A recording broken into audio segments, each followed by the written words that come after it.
Magandang araw po sa inyong lahat. Ang kwento po natin sa araw na ito ay tungkol sa isang bata na papangalanan nating si Kiefer. Apo siya ng isang kilalang albularyo sa kanilang baryo. Ngunit nasangkot ang pangalan nila sa pagkamatay ng kanilang naging pasyente. Nakulong ang kanyang lolo Ador dahil siya ang napagbintangang pumatay sa binatang natagpo ang patay at wakwak ang tiyan. Naiwan kay Kiefer ang isang makapangyarihang pulang panyo, ang simbolo ng kapangyarihang matagal nang ipinapasa sa kanilang angkan. Kakayanin kaya ng isang batang tulad niya ang bigat ng responsibilidad na maaari niyang pasanin kasabay ng pagmamay-ari niya ng panyong iyon? Ano-anong sikreto ang bumabalot sa kanilang baryo na kanyang matutuklasan? Totoo nga kayang ang lolo niya ang may kagagawan sa karumal-dumal na krimen o may masasamang nilalang na nagkukubli sa dilim? Makakaya kaya ni Kiefer na alamin ng katotohanan?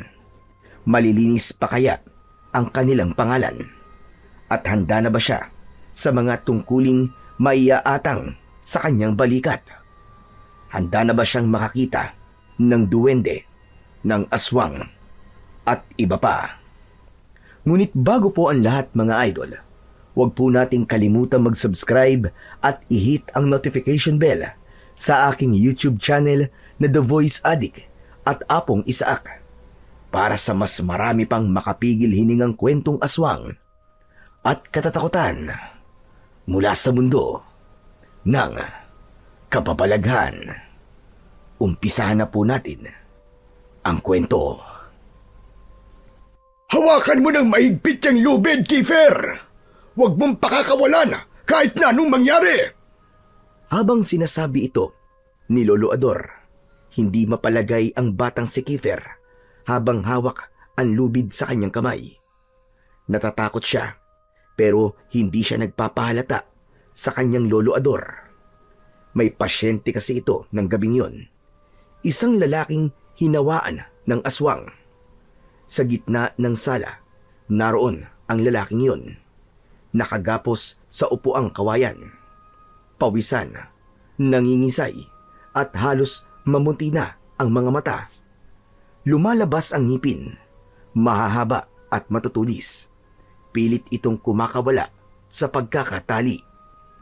Lolo, ang lakas niya! Para po siyang hindi tao, Lo! Parang hindi ko na kaya! Hindi na talaga tao yan, Apo. Nasapian na siya. Aswang na ang humahawak sa kaluluwa niya ngayon. Pero may oras pa. Baka kaya pang paalisin. Hindi niyo ako mapipigilan. Mas malakas ako sa inyo. Ador, hindi mo ko kaya. Tumahimik ka. Hindi pa ako nagsisimulang hayop ka. Humanda ka. Huwag mo't subukan, tanda. Dahil kapag pinakialaman mo ang taong ito, sinasabi ko sa'yo, gugutay-gutayin ko ang katawan nito. Tira ulo. Ako pa ba lolokohin mo? Hindi mo magagawa yan. Dahil ngayong nakasanib ka, ang katawan niya ay katawan mo rin. Kung ano ang gagawin mo sa kanya, sigurado kung ikaw lang ang masasaktan. Hindi ako ipinanganak kahapon, Gonggong. Kaya huwag kang magmayabag sa akin ng ganyan. Baka dagukan kita. Matalino ka, tanda. Totoo nga yung sabi nila na isa kang ang mahusay na albularyo, Ador. Pero sa pagkakataong ito, babaguhin ko ang paniniwala nila tungkol sa'yo. Sinasabi ko na sa'yo, malakas ako. Wala akong pakialam kung malakas ka. Basta't nakasuot sa akin ang panyo ni Mang Kepweng. Hindi ako matitinag sa mga tulad mong demonyo. Mang Kepweng? At sino naman niyang taong ipinagmamayabang mong yan? Hinawakan ni Lolo Ador ang kanyang suot na panyo sa ulo at sandaling inalala kung sino nga ba ang taong ito na dating nagmamay-ari ng pulang panyo. Si Mang Kepweng ay hindi lang basta isang albularyo. Isa siyang alamat Kilala siya bilang isang manggagamot na may pusong matapang, matalas na utak at may anting-anting na ipinasa pa ng mga sinaunang bantay ng kalikasan. Noon ayon sa kwento ng matatanda sa kanilang baryo, ang matanda ay palaging napagkakamalan na isang komedyanteng walang direksyon sa buhay. Pero sa likod ng kanyang kulit at pagiging palabiro ay ang puso ng isang tunay na tagapagtanggol ng tao laban sa dilim. Taglay nito ang isang pulang panyo, isang makapangyarihang agimat na nagpapalakas sa kanyang kakayahan bilang isang albularyo. Ang panyo ay hindi lang basta tela. Isa itong anting-anting na nagbibigay ng kapangyarihang labanan ang mga nilalang mula sa kabilang mundo, gaya ng aswang, tikbalang, kulam, at maging mga multo. Sa tuwing suot ito ni Mang Kepweng, napapalakas nito ang kanyang paningin, katawan at mas tumatalas ang kanyang isip. Nagkakaroon din siya ng kakayahang manggamot sa mga may sakit sa pamamagitan lang ng hilot. At sa palagay mo ba, matatakot mo ko sa pamamagitan lamang ng maliit na basahang yan? Huwag mo kong tinatarantado, tanda! Hindi ito basahan. Ito ay isang panyo na pinagpala sa sinag ng buwan ng dasal ng mga ninuno at panata ng taong handang magsakripisyo para sa kapwa. At ako ang piniling tagapagmana. Kaya lalabanan kita kung sino ka mang damuhong aswang ka. Kahit anong sabihin mo, hindi mo ako matatakot. Isa akong mabagsik na nilalang ng kadiliman. Hindi mo ko kaya. Talaga ba? Totoo ba yung sinasabi mo? Baka naman nananakot ka lang, pero wala ka naman talagang binatbat. Lahat naman ng ganyan mayabang lang sa simula, pero sa uli, manghihingi ng awa para hindi patayin. Inilabas ng matanda ang isang maliit na bote ng langis at binasag ito sa harap mismo ng lalaking pasyente. Kumalat ang amoy ng insenso at dahon ng sambong. Nagliyab ang kawayan na kinasasandigan ng sinapian. Lolo, sandali lang! Baka masunog po si Kuya Paul! Relax ka lang. Hindi siya masusunog, apo. Isa yang sagradong apoy na nagpapadalisay sa katawan ng isang tao. Ano po? Isang mahiwagang apoy na hindi po nakakasunog? Eksakto! Natumbok mo, apo. Patayin mo ang apoy, Ador! Patayin mo! Papatayin ko ang apoy. Yun ay kung pakakawalan mo ang binatang ito. Hindi maaari. Akin ang katawang ito. Sa akin lang siya. Kung ganon, ay papatayin na lang kita. Subukan mo. Habang pinipilit mong palayasin ako, unti-unti kong sinasakal ang kaluluwa niya. Pagmasdan mo, Ador! Biglang nanginig ang katawan ng binatang pasyente at sumuka ito ng itim na likido habang nanlilisik ang mga mata. Lo, tignan niyo po, nanginginig na po siya. Baka mapano po si Kuya Paul. Huwag kang mag-alala. Ililigtas natin siya, apo. Bitiwan mo na yung lubid. Nahuli ko naman na siya. Kunin mo ang batong itim sa tokador at painitin yon sa may kalan. Dalian mo, apo. Wag bata. Subukan mong gawin yan. Kapag napaalis niyo ako dito, kayo ang una kong babalikan. Mga pakialamero kayo. Huwag kang makinig sa kanya, apo. Sige na, gawin mo na ang inuutos ko. Hoy, ikaw na bata ka. Hindi ka ba natatakot sa akin? Huwag mo't sundin ang matandang yan. Hoy, makinig ka sa akin, Impaktong Bangaw. Tatapusin na kita ngayon. Sa lakas ng panyo ng aking ninunong si Mang Kepweng. Sa panata ng mga albularyong nagsakripisyo noon. Pinapalayas na kita! Hindi mo ko kayang itaboy! Ngayon na, Keeper! Dalian mo! Nanginig sa kaba ang bata, ngunit mariing tumango sa utos ng kanyang lolo. Mas nangibabaw sa kanya ang takot na may masamang mangyari sa kuya ng kaibigan niya kaysa sa takot sa tinig ng aswang. Mabilis siyang tumakbo papunta sa tokador. Kabisado na ni Kiefer kung ano ang bagay na pinapakuha sa kanya. Simulat sa pool nang siya'y magkaisip, wala siyang ibang hilig kundi ang panoorin ang kanyang lolo Ador. Kapag may dumarating na mga pasyente, palagi siyang naroon.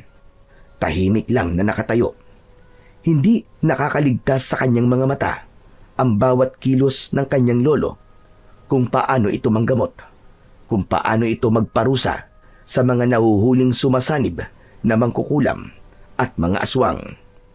Nakabisado na rin niya yung ibang dasal ng lolo niya sa pamamagitan lang ng panggagaya dito. Minsan, kapag nakikipaglaro sa kapwa bata noon, ay gumagawa siya ng sarili niyang gamot gamit ang mga dahon ng bayabas at yung panyo na binili sa kanya ng kanyang lolo. At sa paglipas ng ilang taon, si Kiefer ay 10 taong gulang na. Siya na mismo ang tumutulong kay Lolo Ador. Siya na rin ang inuutusang kumuha ng gamit, magsindi ng insenso, magluto ng langis, o kahit ang magbantay ng mga gamit kapag abala ang matanda sa paghihilot. Siya na ang naging kanang kamay ng kanyang lolo. Kaya ngayong nasa kalagitnaan sila ng panggagamot, hindi na kailangang ipaliwanag sa kanya kung alin ang batong itim. Alam na niya yon, ang makintab at malamig na bato, panlaban sa mga sumasanib na nilalang ng dilim. Agad niyang dinampot ito. Parang kumibot pa ito sa kanyang palad. Parang buhay, pero hindi siya natakot. Para kay Kuya Paul. Para kay Lolo. Tumakbo siya papunta sa kalan. Inilagay niya ang bato sa nagbabagang uling. Sige lang, Apo! Konti na lang! Ilang sandali pa, napansin ni Kiefer na nagbabago na ang kulay ng batong itim. Unti-unti na itong namumula. Parang may nag-aapoy sa loob. Nang sapat na ang baga nito, inipit ito ni Kiefer gamit ang tong at lumapit sa kanyang lolo. Yan ba ang inaasahan yung magpapalaya sa akin? Isa lang yung bato, bata. Itapon mo na yan at tumakbo ka na habang may oras pa. Dahil mamaya, ang lalaki nito, isa na siyang magiging ganap na mamagsik na aswang. Makakawala siya dito at kakainin niya kayo. Huwag kang makinig sa kanya, Apo. Ihulog mo na yan dito sa mangkok na may langis ng nyog na kanina ay binindisyonan ko. Sige na, Apo. Bilisan mo! Kaagad naman itong ginawa ni Kiefer. Ilang saglit lang, matapos itong gawin ng bata, ang langis ay bigla na lamang kumulo kahit wala namang apoy. At mula sa mangkok ay lumabas ang tila makapal at puting usok. Biglang lumakas ang ihip ng hangin sa loob ng kanilang bahay kahit nasarado na ang mga bintana at pinto. Inalis ni Lolo Ador ang panyo sa kanyang ulo. Binasa ito ng langis at sinimulang ipalo-palo ito sa katawan ng pasyente. Ang balat ni Paul ay biglang umitim at nanigas. Hindi! Hindi pa ito ang oras! Hindi niyo ako mapipigil! Umusok na ang paligid. May mabahong amoy na umalingasaw sa loob ng bahay at isang aninong kulay itim ang lumabas mula sa katawan ng pasyente. Parang isang usok na may sariling anyo. May porma ng isang matandang lalaki. May mahahabang kuko at mapupulang mga mata. Tatakas siya, Kiefer! Hawakan mo ulit ang tali! Dali! Agad na sinunod ni Kiefer ang sinabi ng kanyang lolo. Hinawakan niya ang lubid ng mahigpit. Biglang namatay ang mga ilaw sa loob ng kanilang kubo. Madilim na ang sala. Ngunit sa hindi inaasahang pagkakataon, nasaksihan ni Kiefer ang isa pang kapangyarihan ng pulang panyo. Bigla itong nagliwanag at sa tulong ng liwanag na yon, nakita niya ang aninong tumatakas. Dumudulas ito sa sahig at sinusubukang lumusot sa ilalim ng pinto. Lolo! Yung anino! Hindi! Hindi ka makakatakas, hinayupak ka! Kasabay ng sigaw niya, mabilis na inikot sa ere ang pulang panyo. Parang latigo na hinataw sa hangin. Kumislap ang matinding liwanag. Mistulang kidlat. Tumama ang liwanag sa papatakas na kalaban. May narinig silang isang malakas na ungol sa labas. Lolo! Natamaan niyo po siya! Oo, natamaan siya. Pero nakalabas na ang aswang. Kailangan ko siyang habulin na po. Lo, sasama po ako sa inyo. Hindi po, wag na. Wag mong bibitiwan ng lubid. Bantayan mo ang Kuya Paul mo. Ako na ang bahala sa halimaw na yon. Ngunit bago pa makalabas ng pinto, si Lolo Ador, biglang bumalik na ang liwanag. Napaupo si Kiefer sa sahig. Hingal na hingal. Lolo, ano pong nangyari? Hindi agad sumagot si Lolo Ador. Tinupi niya muna ang pulang panyo. Lolo, tapos na po ba? Nakaalis na po ba siya? Wala na, Kiefer. Nakatakas na siya. Kung ganun tapos na nga po. Ligtas na po si Kuya Paul. Tapos na para sa gabing ito. Pero hindi ibig sabihin na ligtas na tayo. Nang matapos tiklupin ni Lolo Ador ang pulang panyo, hinarap na niya si Kiefer. Kita sa mukha niya ang pagod, pero nanatiling matatag ang kanyang boses. Kailangan na nating simulan ang panggagamot bago pa siya muling balikan ng aswang na yon. Tumango si Kiefer sa kanyang lolo. Lumapit siya kay Paul at sinimulang alisin ang pagkakagapos nito. Bagya pang nanginginig ang katawan ng binata. Lolo, sabihin niyo po, ayos lang po ba si Kuya Paul? Hindi ako sigurado, Apo. Masyado nang humina ang katawan niya. Kailangan na nating kumilos kagad. Lumapit si Lolo Ador sa isang kahon at kinuha ang ilang bote ng langis, dahon at isang maliit na mangkok. Ipinatong niya ito sa mesa. Kumuha rin siya ng isang kandila at sinindihan. Kiefer, Apo, hawakan mo tong dahon. Durugin mo. Muling itinali ni Lolo Ador ang pulang panyo sa kanyang ulo. Sinimulan naman ng bata ang pagdurog sa dahon gamit ang kanyang mga daliri hanggang sa maglabas ng katas. Ayos na yan, Apo. Akin na. At sisimulan ko na ang panggagamot. Ito po, Lolo. Sa ngalan ng liwanag, itaboy ang dilim. Sa ngalan ng buhay, iligtas sa kamatayan. Sa ngalan ng dugo, putulin ang tanikala ng kasamaan. Ipinahid niya ang katas sa noo at sentido ng binata. Tapos ay biglang napansin agad ni Kiefer na biglang tila naglabas ng usok ang pulang panyo sa ulo ng kanyang lolo. Napaatras ang bata pero nanatiling kalmado si Lolo Ador. Huwag kang matakot, Kiefer. Nangyayari lang ito kapag malapit na talagang maging ganap na aswang ang taong nahawaan. Pero kaya natin to. Kumuha si Lolo Ador ng isang bote ng likido. Mabaho ang amoy nito. Lolo, ang baho. Amoy bulok na itlog. Yan ang kailangan niyang inumin. Pilit nilang ipinainom ito kay Paul.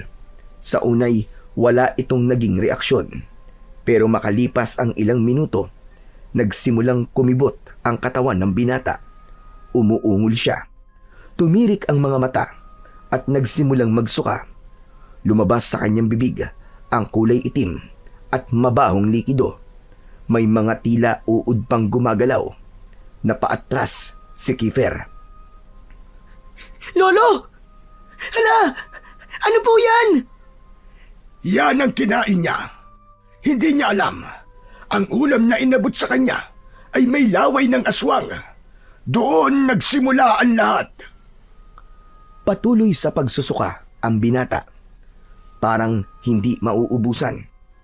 Lumalakas ang kanyang ungol at daing hanggang sa tuluyan na siyang nangisay.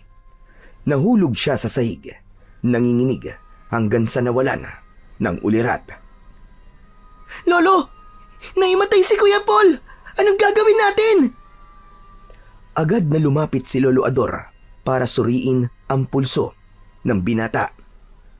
Ayos pa siya. Buhay pa. Halika, tulungan mo akong alalayan siya para maihiga dyan sa banig. Sige po, Lolo Ador. Pinagtulungan nilang buhatin si Paul. Mabigat ito, pero kinaya nilang dalawang maglolo. Ligtas na siya. Hindi magiging madali para sa mga aswang. Nahawaan at saniban siya uli. Ay, salamat naman sa Diyos kung ganun. Akala ko talaga kanina mawawala na si Kuya Paul. Hindi mangyayari yun na po. Dahil nandiyan ka. Malaking tulong ang ginawa mo ngayong gabi.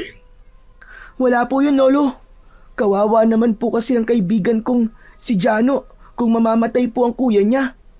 Sila na lang po ang magkasama Kaya nga, kaya ikaw, palagi mong tatandaan ang mga sinasabi ko sa iyo, Apo. Huwag na huwag kang kakain ng mga pagkain na galing sa ibang tao, lalong-lalo na yung sa mga hindi mo kilala. Kasi tulad dito, maaari mong ikapahamak yon. Hindi po talaga, Lolo. Lalo na ngayon na alam na nating may aswang na nangahawa dito sa baryo natin. At ang mas nakakatakot pa, Lolo, kilala niya tayo. Lo, sino kaya yun, no? At bakit po siya nangahawa? Hindi ko rin alam, Apo. Pero kailangan nating malaman kagad kung sino ang damotres na aswang na yon. Dahil maaari lang niyang ulitin ito kapag nagkataon. Kawawa naman ang mga mabibiktima niya. Kaya nga po Lo, may paraan pa po ba para malaman po natin kung sino po ang aswang na nangahawa? Mahihirapan tayo ngayon, Apo. Lalo na kapag magaling magbalat kayo ang aswang na yon. Hindi po siya papahuli kagad. Hindi, Apo. Lalo na kung matagal na siyang nakikihalubilo sa mga tao dito. Maaaring isa siya sa mga taong pinagkakatiwalaan natin. Kaya lalong mas mahirap. Grabe naman po kung ganun, Lo. Hindi ko po akalain na may aswang na talaga dito sa atin. Kung tanungin po kaya natin si Kuya Paul kung sino po ang nagbigay sa kanya ng pagkain na may lason. Pwede. Pero hindi sapat na ebidensya yon kung tutuusin. Baka magkamali tayo ng akala.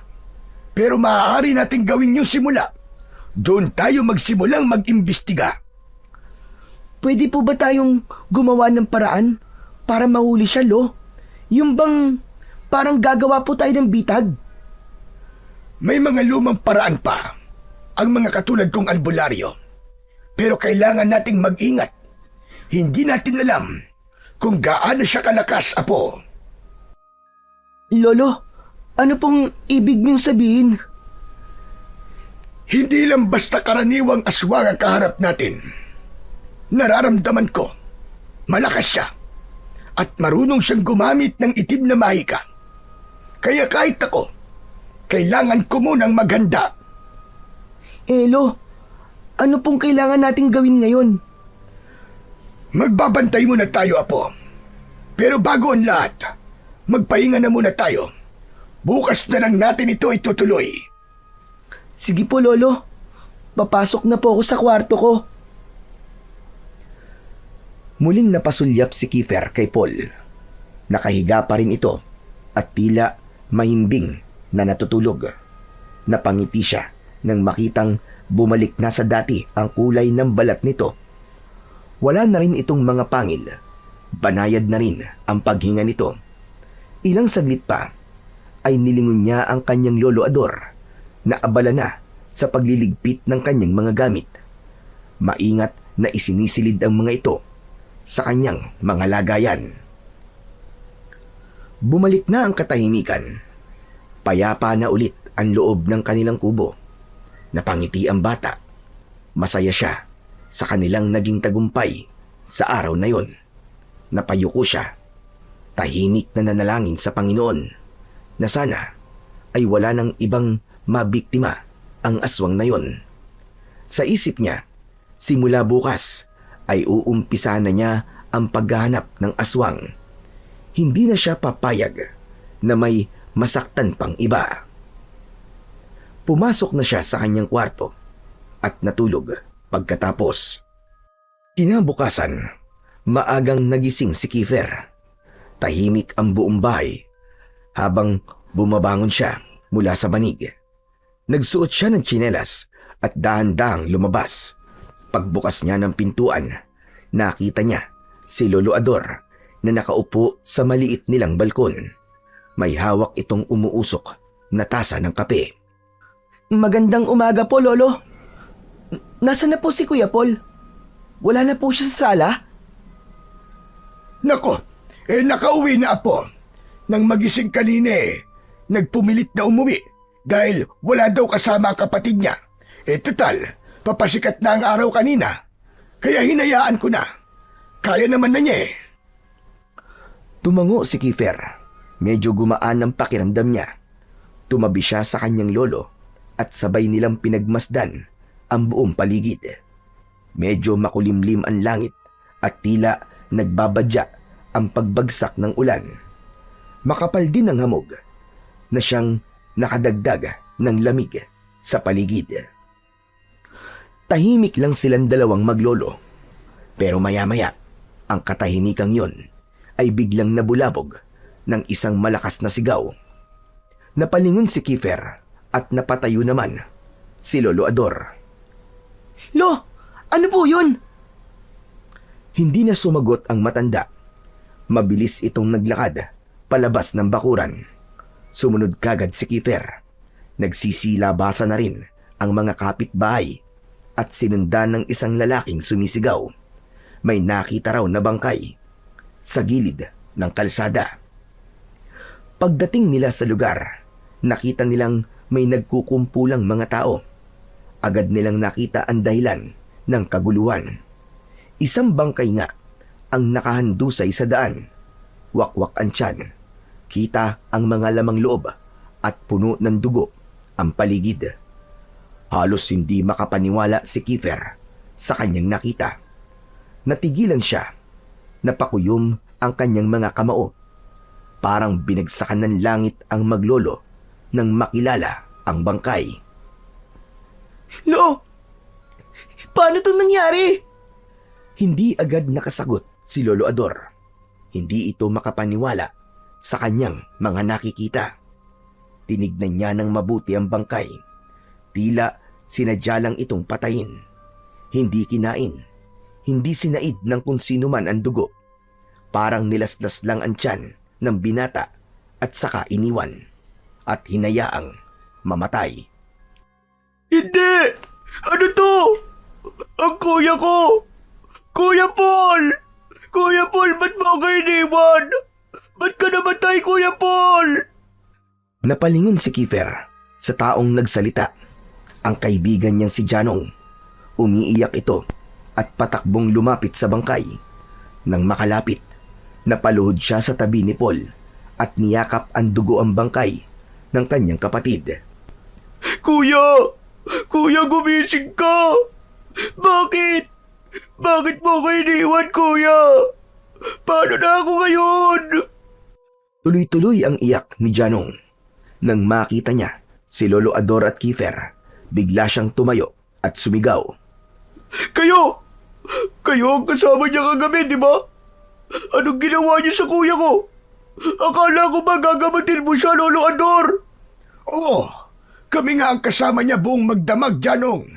Pero kakauwi niya lang. Wala pa halos 15 minuto. Nagpaalam siya sa akin dahil ang sabi niya ay nag-aalala na siya sa'yo. Napuno ng matinding tensyon ang paligid.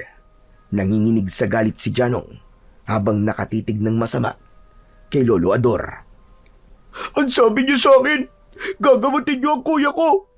Pero ano to? Nagpagamot siya sa inyo para mamatay. Anong ginawa mo sa kanya? Anong ginawa mo sa kanya? Wala akong ginawang masama sa kuya mo, Janong. Umalis siya kanina na maayos ng kalagayan. Naalis na namin ang laway ng aswang sa kanyang tiyan. Akala namin ay ligtas na siya. Ligtas? Ano sinasabi mo ligtas? Ganito ba ang ligtas? Nakikita niyo ba siya ngayon? Nakikita niyo ba kung ano ang kalagayan niya? Nagsimulang magbulungan ang mga tao sa kanilang paligid. Kita sa kanilang mga mata ang pag-aalinlangan at takot. Nag-alala si Kiefer para sa kanyang Lolo Ador.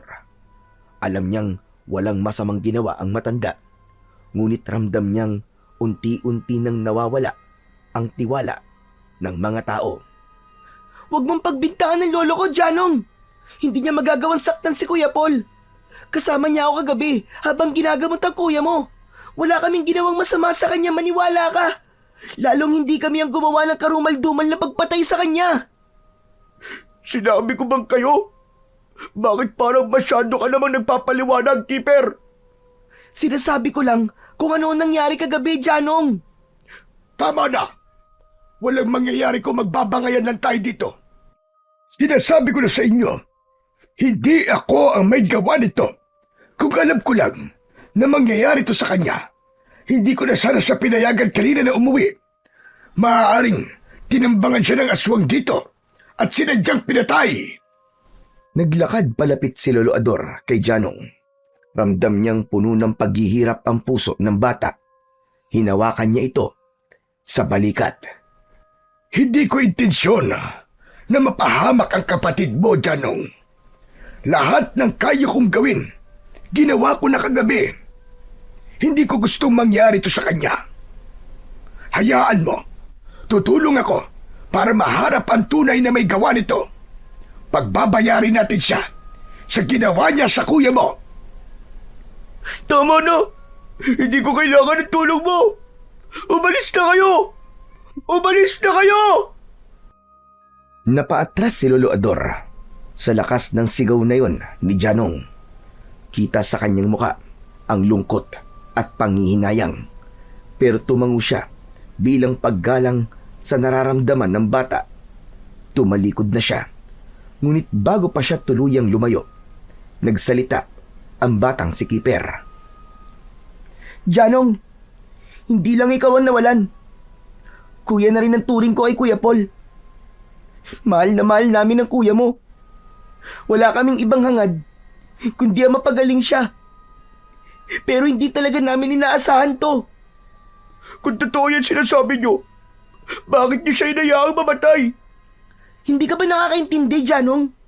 Hindi namin ginusto ang nangyari kay Kuya Paul. Kiefer, tama na yan. Halika na. Umuwi na tayo. Biglang napansin ni Kiefer ang isang bagay sa kamay ni Paul. Isang maliit na piraso ng tela. Halatang pinilit na isuksok ito sa palad ng binata. Yumuko si Kiefer para kunin ito. Lo, sandali lang. Tignan niyo to. Isa yang pananda ng kulto ng mga aswang.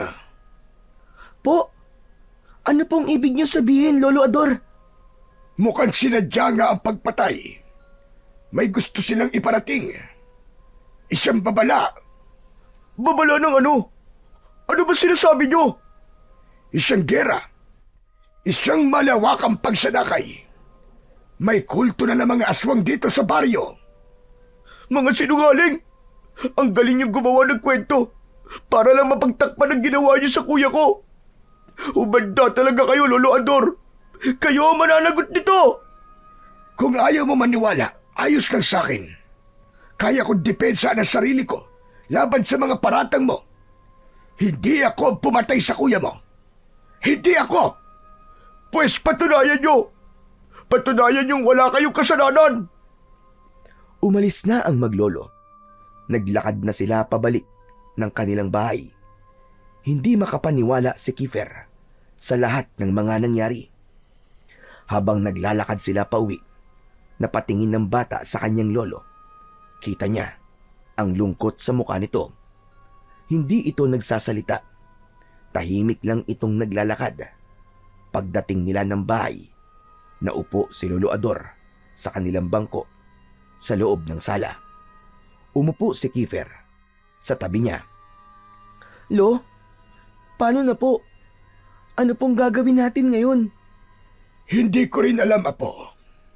Pero kung talagang ako ang pinag-iinalaan nilang may gawa nun, gagawin ko ang lahat para malinis ang pangalan ko. Naniniwala po ako sa inyo, Lo. Hindi niyo po magagawang saktan o patayin si Kuya Paul. Hindi talaga, Apo. Pero hindi lahat ay naniniwala sa akin. At alam ko yon. Ramdam ko kanina at narinig ko yung ibang mga bulong-bulong ng mga tao. Ako ang sinisisi nila. Kiefer, makinig kang mabuti sa akin, Apo. Bakit po, Lolo? Tatagan mo ang loob mo. Kung sakali na makulong ako, kayanin mong mabuhay ng mag-isa. Po? Makukulong po kayo? Hindi ko pa alam, Apo. Pero naghahabilin lang ako sa iyo para kahit paano ay maihanda ka sa mga posibleng mangyari. Posible na makulong ako pansamantala habang nag-iimbestiga sila sa pagkamatay ni Paul. Ito ang ibibiling ko sa iyo. Ingatan mo ang gamit ko, lalo na ang panyo. Pero kung dumating ang oras na kailanganin mo ito, gamitin mo, Apo. Gamitin mo sa tama. Naiintindihan mo ba ako, Kiefer? Opo. Pero hindi ko naman po alam kung paano to gamitin eh. Malalaman mo din, Apo. Tuturuan ka ng isang gabay. Hindi mo kailangan mag-alala. Ano po? Isang gabay? Oo. Bawat isang albularyo ay may isang gabay. Isang nilalang na mula sa kabilang mundo na may tungkuling umalalay at magturo sa isang tagapagmana. Hindi mo sila basta-basta makikita. Kailangan mo na nilang makita na karapat-dapat ka. Na bukas ang puso mo sa paglilingkod.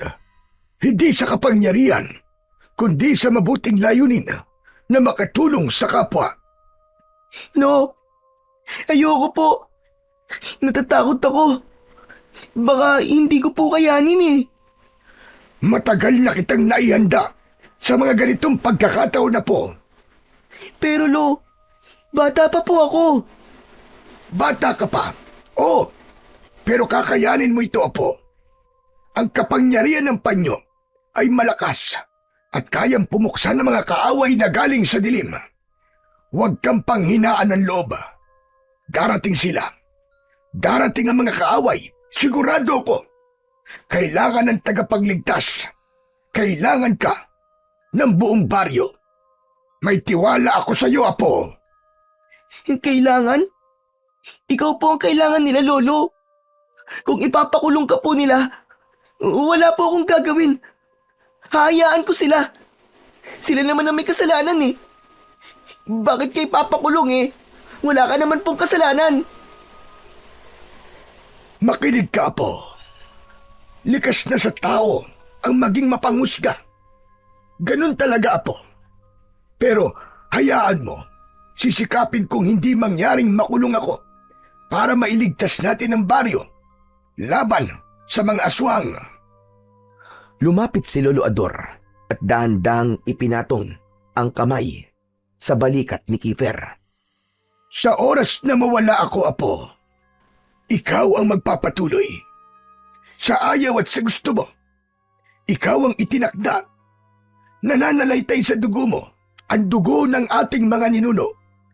Ito'y isang tungkulin na kailangang gampanan ng may tapang at buong puso.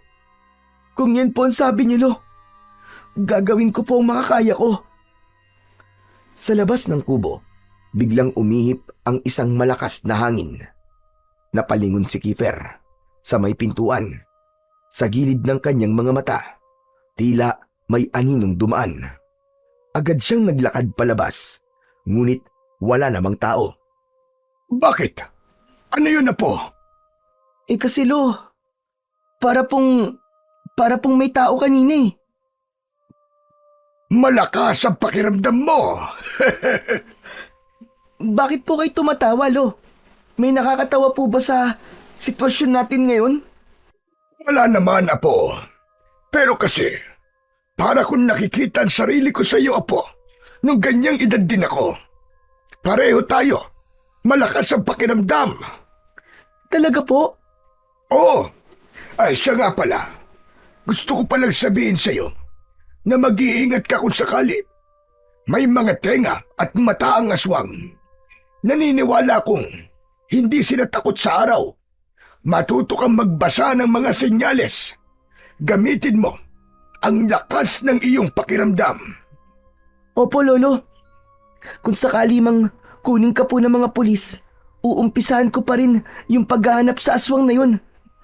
Pero Lolo, nag-aalala po ako. Paano kung maniwala silang kayo talaga ang pumatay kay Kuya Paul? Hayaan mo sila. Ang mahalaga ngayon ay alam natin sa sarili natin na wala tayong ginawang masama. Wala tayong kasalanan. Tumahimik si Kiefer. Hindi niya gusto ang mga sinabi ng lolo niya. Para bang may masamang mangyayari dito, kaya naghahabilin na ito. Lo, paano po kung tumakas na lang kaya tayo? Umalis na lang po tayo dito. Magtago po tayo kung kailangan. Hindi. Hindi ako pwedeng magtago, Apo. Hindi ko pagtataguan ang kasalanang hindi ako ang may gawa. Laban ito ng katotohanan. Walang masama sa lumalaban para sa totoo. Tumahimik ang dalawa. Yumakap ang bata sa kanyang lolo Ador. Ilang minuto silang tahimik habang magkayakap. Maya-maya pa, isang sasakyan ang huminto sa tapat ng kanilang bahay. Tumayo si Lolo Ador at tinanaw sa bintana kung sino ang dumating. 3 pulis at ang kapitan ng barangay na si Kap Perdi. May dala silang search warrant. Hindi kayo pwedeng pumasok sa bahay namin. Hanggang dyan lang kayo. Hayaan mo lang sila. Wala naman silang mahahanap sa bahay natin. Sige na, pumasok na kayo. Walang problema sa akin. Wala naman akong itinatago. Pumasok ang mga pulis. Sinuyod nila ang bawat sulok ng bahay. Sa ilalim ng kama, sa loob ng aparador, sa likod ng altar. Tinignan maski ang bubungan ng bahay. Wala silang nakitang kahina-hinala. Ngunit sa kabila nun, ay inanyayahan pa rin ang matanda sa presinto para sa ilang katanungan. Teka, ba't niyo po dadali ng lolo ko? Wala naman po kayong nahanap, di ba? Sinabi ng pulis kay Keeper na may mga itatanong pa sa kanyang lolo, kaya kailangan itong sumama sa presinto. Kailangan pa itong imbestigahan, lalo at ito ang huling kasama ng biktima. Hindi naman tumutol si Lolo Ador. Apo, tandaan mo ang lahat ng mga biling ko sa iyo, ha? Opo, Lolo. Huwag po kayong mag-alala. Panayan tango ni Kiefer habang pinupunasan ang kanyang luha. Hindi niya alam kung hanggang kailan mawawala ang kanyang lolo. Hindi rin niya alam kung ligtas pa sila. Pero isang bagay ang sigurado, gagawin niya ang lahat para mapawalang sala ang kanyang lolo Ador. Nang umandar na ang mobil, naiwan si Kiefer sa harap ng bahay. Mag-isa, tahimik, takot. Pero sa kabila ng lahat, alam niyang kailangan niyang maging matatag. Wala na ang mobil. Wala na ang kanyang lolo. Sa kanyang harapan ay nakita niya ang ilan nilang mga kapitbahay na tahimik na nakatingin sa kanya. Hindi niya tiyak kung naaawa ang mga ito o nag-uusyoso lang sa nangyari sa kanila. Hindi na lang niya pinansin ang mga matang yun. Ayaw niya nang madagdagan pa ang bigat sa kanyang dibdib. Dahan-dahan siyang tumalikod at pumasok sa loob ng bahay. Isinara niya ang pinto at isinandal ang kanyang likod dito. Pagkatapos ay dumiretso siya sa sala at naupo sa isang sulok. Hindi na siya umimik. Hindi na rin siya umiyak. Matapos ang ilang minuto, napatingin siya sa estante kung saan nakapatong ang isang maliit na kahon. Lumapit siya roon at inabot ito. Binuksan niya at kinuha ang pulang panyo. Hinaplos-haplos niya ito. Umupo siyang muli sa isang sulok. Hawak pa rin niya ang panyo. Ano ba ang gagawin ko? Paano na? Kiefer! Kiefer! Napatingin siya sa paligid. Hinanap kung saan nanggagaling ang maliit na tinig na yon. Ngunit wala namang tao. Tumayo siya at tinignan ang iba pang sulok ng bahay. Sino ka? Nasaan ka? Mula sa ibabaw ng lamesa, may liwanag na biglang kumislap. Maya-maya pa, may isang nilalang na unti-unting lumitaw. Parang isang tao. Maliit ang katawan nito at may mahabang puting balbas. Nakasuot ito ng kasuotang agad na pumukaw sa pansin ng bata. Maliit lang ang nilalang na ito. Halos kasing laki lang ng bote ng soft drink.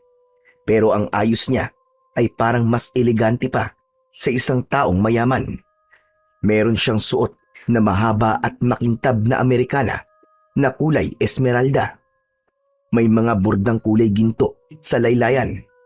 Ang kanyang pantalon ay hapit sa kanyang maliit na hita, habang ang sapatos naman ay parang gawa sa makinis na balat ng hayop. Makintab ito at maingay kapag humahakbang ang nilalang. Nakasombrero ito ng maliit na sombrerong bilog. Parang top hat na may pulang ribon na paikot sa gilid.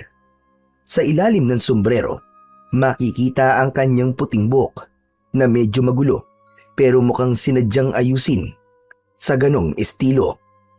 Teka, sandali. Ano ka?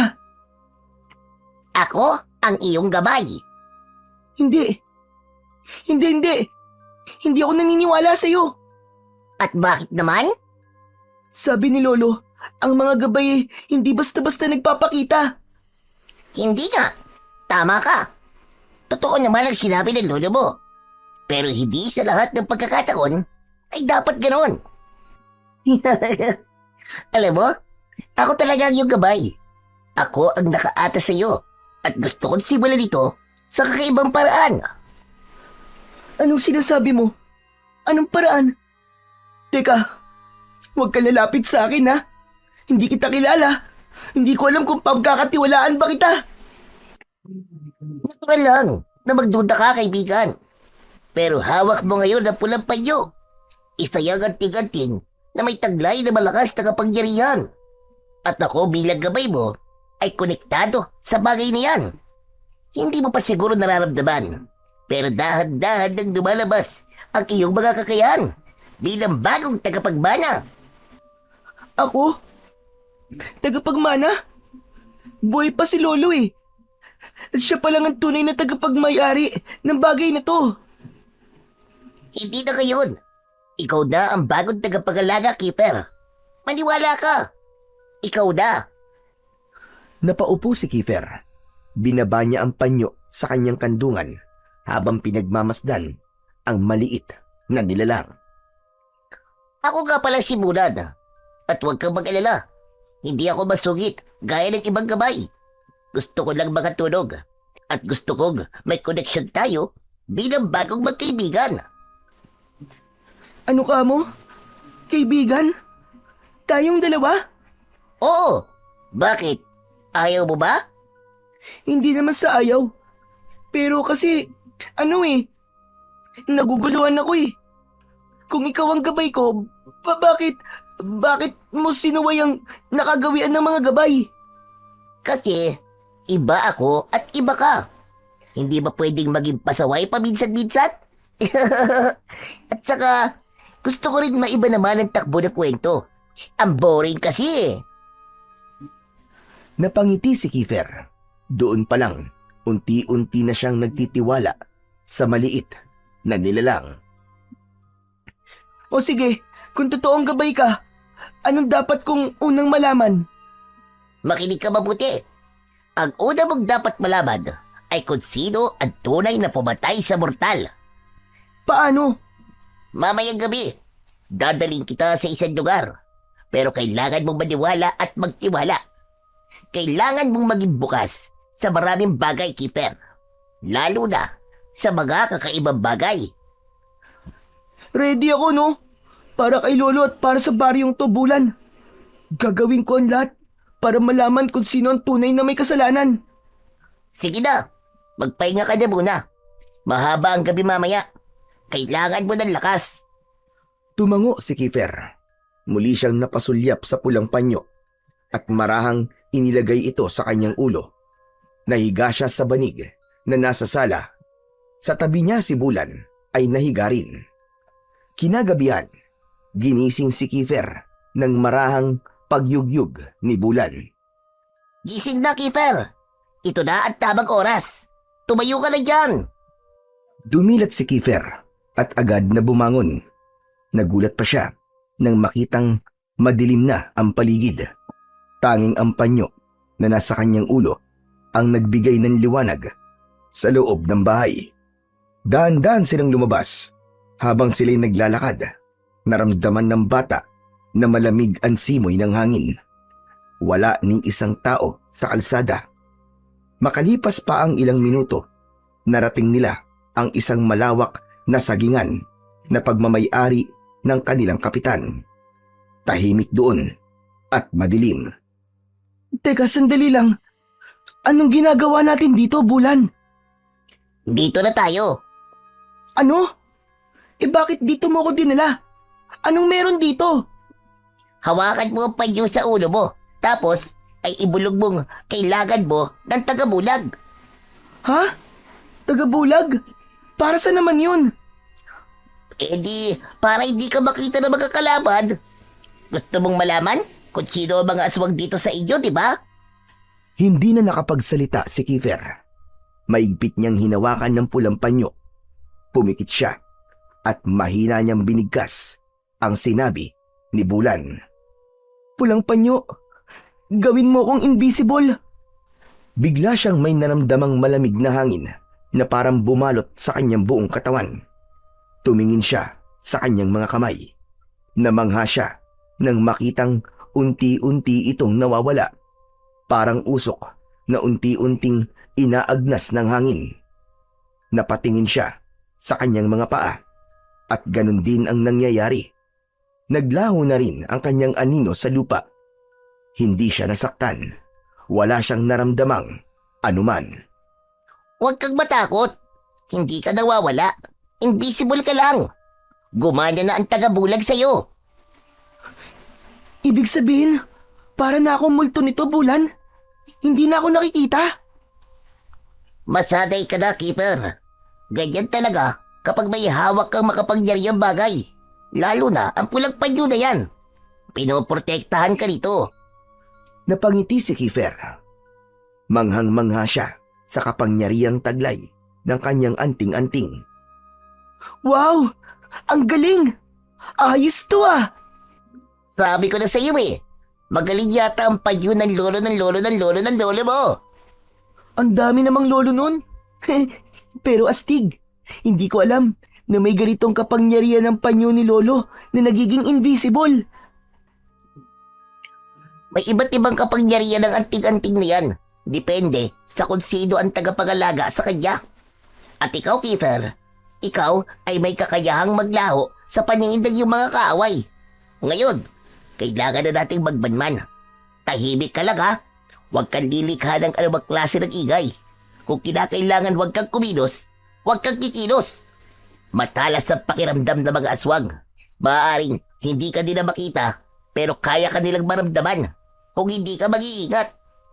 Ganun ba? Sige Bulan, mag-iingat ako. Paano ka nga pala? Nakikita mo ba ako? Oo naman. Nakikita kita, malinaw na malinaw. Sabi ko nga, mga kaaway lang ang hindi makakakita sa'yo. Ganon? Akala ko ay pwede ko tong gamitin sa... Hindi mo magagamit yan sa kalokohan. Grabe ka naman sa akin. Advance ka naman masyadong mag-isip. Alam ko na yung mga hirit mong ganyan. Gawain ko yan eh. Di mo ba alam? Ano ba? Huwag ka maingay. Ang ingay-ingay mo baka mamaya marinig tayo. Ay, sorry naman. Na-carried away lang. Ayos ah. Parang tao rin pala kung magsalita ang mga diwende. Sa totoo buhay, hindi. Sa kaharian namin, malalim ang mga salitang ginagamit namin. Mga lumang wika na hindi na rin naiintindihan ng maraming tao ngayon. Pero kasi ako, matagal na akong nagbamasid sa mundo ng mga tao. Gustong gusto ko ang mga tao. Alam mo ba yun? Bakit naman, Bulan? Maraming bagay sa inyo na wala sa amin. Sa mundo namin, lahat pare-pareho. Lahat may tungkuling dapat gampanan. Lahat ay may sinusunod na batas ng kaharian. Walang pwedeng tumanggi. Walang pwedeng maging kakaiba. Alam mo bang nakakainggit ang buhay na meron kayo dito? Ha? Nakakainggit? Anong ibig mong sabihin? Dito kasi sa mundo nyo, ang dami nyong pagpipilian. Pwede kayong mangarap. Pwede kayong pumili ng gusto nyong tahaking daan. May kalayaan kayo. Doon sa amin, kapag ipinanganak ang tagapagbantay, magiging tagapagbantay ka na habang buhay. Kapag ipinanganak kang kawal, kawal ka hanggang kamatayan. At kapag pantas ka, hindi mo pwedeng iwan ang pagiging pantas. Walang pagpili. Walang karapatang magsabing, ayoko na. Hindi mo pwedeng palitan ng kapalaran mo. Hindi mo pwedeng tanungin ang utos ng hari. Ang kaharian namin ay laging tahimik, laging maayos, pero kulang sa damdamin. Hala, grabe. Parang ang lungkot naman nun. Wala kayong kalayaan pumili kung anong gusto nyong maging. Kaya nga, ako laging tumatakas eh. Minsan, tinatawag nila akong pasaway. Pero ako lang naman ang gustong makakita kung anong meron sa labas. Nakakatuwang masdan ng mga tao. May mga pagkakamali, oo. Pero may saysay ang bawat galaw. Lahat kayo ay may pagkakataong matuto at magbago. Hindi ko akalaing ganun pala yun. Akala ko, lahat ng nilalang sa engkantadong mundo ay masaya. Mas makapangyarihan at mas malaya. Mas malakas, mas makapangyarihan, oo. Pero hindi mas malaya. Kaya sa tuwing makikita ko mga batang katulad mo, hala, talagang naiinggit ako. May laya ka para pumili kung ano ang tama, kung sino ang paniniwalaan at kung ano ang landas sa tatahakin. O ngayon, ikaw ay binigyan ng kapangyarihan, pero ikaw pa rin ang magpapasya kung paano mo to gagamitin. Ganun pala yun. Pero teka, sabi mo pasaway ka. Naku, paano na ako ngayon maniniwala sa iyo niyan? Paano kung niloloko mo lang pala ako at pinagtitripan? Paano kung ipapahamak mo pala ako sa kamay ng kaaway ko? Yun ba ang nararamdaman mo sa ngayon? Hindi ba't malakas ang pakiramdam mo? Narinig kong sinabi yun ng lolo mo sa'yo. Nagbibiro lang naman ako, Bulan. Alam ko naman na mabait kang duwende. Mabait talaga ako. At bakit naman kita ipapahamak? Tungkulin ko ngang protektahan ka. Yun ang dahilan kung bakit ako isinilang. Kapag hindi ko nagampanan ng pagiging gabay mo, wala akong silbi sa mundo namin. Isa akong nilalang na walang saysay. Kaya, trabaho kong ituro sa iyo ang tama at dapat mong gawin. Nasa iyo na ang kapangyarihan ng pulang panyo. Gamitin mo ito sa kabutihan. Huwag mong sayangin. Oo naman. Pero sigurado ba talaga kayong kaya kong gampanan ng responsibilidad na to? Oo naman. Sigurado. 1,000,000%. Hindi naman basta-basta lang na nanguhula ang panyo ng kanyang bagong tagapangalaga eh. Ikaw ang pinili. Alam ng panyo na ikaw ang may potensyal. At habang kasama mo ko, gagawin natin posible ang mga imposible. O paano? Nakahanda ka na ba? Napangiti si Kiefer. Ngunit hindi pa man siya nakakakibo may narinig silang mga yabag. May paparating na isang grupo ng mga taong nakaitim. Ang kanilang mga kasuotan ay mahaba at may takip ang mga ulo. Ang mga mata nila ay tila walang kinang. Wala rin silang pinapakitang ekspresyon. Tahimik silang dalawa ni Bulan. Walang kumikilos, walang nagsasalita. Ang grupo, may mga bitbit na sako na hindi alam ni Keeper ang laman. Huminto sila sa gitna ng sagingan. Doon may altar na yari sa bato, itim at malumot. Bagamat hindi siya literal na nakikita, ay nagagawa pa ring magtago ni Keeper sa likod ng puno ng saging. Tahimik na pinapanood ang ginagawa ng grupo. Nagsimula sila ng isang seremonya. Isa sa kanila ang lumapit sa altar at inilapag ang isa sa mga sako. Dahan-dahan itong binuksan. Napasinghap si Keeper. Ang laman ng sako ay isang kambing na buhay, ngunit tila may sakit o pinahina. Naglabas ng patalim ang isa sa mga miyembro at walang pag-aalinlangan itong pinatay sa harap ng altar. Nagkatinginan silang dalawa ni Bulan. Pareho silang nanlamig sa kanilang nakita. Keeper! Ilang sandali pa, may humiwalay sa grupo. Lumapit ito mismo sa lugar kung saan nakatago si Keeper. Parang nagtago ito, ikinublian sarili sa kanyang mga kasama. Habang nakatago, nakita ni Keeper na inalis ng nilalang na ito ang hood ng kanyang kasuotan. Nakilala niya si Janong. Inilabas ng bata ang isang maliit na bote na may lamang itim na langis. Binuksan niya ito at pinahid ang katas ng langis sa kanyang katawan. Amoy panis ito at umalingasaw ang isang napakasangsang na amoy. Hindi napigilan ni Keeper ang mapaubo. Sino yan? Agad na tinakpan ni Keeper ang kanyang bibig upang hindi siya makalika ng kahit na anong tunog. Biglang napalingon si Janong sa kanyang direksyon. Mabilis itong nagbago ng anyo. Mula sa maamo at ordinaryong muka, naging isang nakakatakot na halimaw. Nangitim ang balat nito. Namula ang mata, humaba ang dila at tumalim ang mga kuko.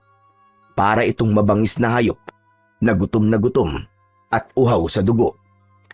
Hindi makapaniwala si Keeper sa kanyang nasaksihan. Si Janong, nakilala niya bilang tahimik at simpleng bata, ay isa palang aswang.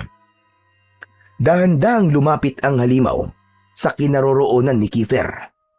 Lumingali nga ito, tila may inaamoy sa paligid. Malalim ang paghinga nito habang iwinawasiwas ang matatalim na kuko sa hangin na animoy sinusubukan damhin at saktan kung sino man ang narinig niyang pinagmulan ng tunog. Tahimik na umatras si Keeper.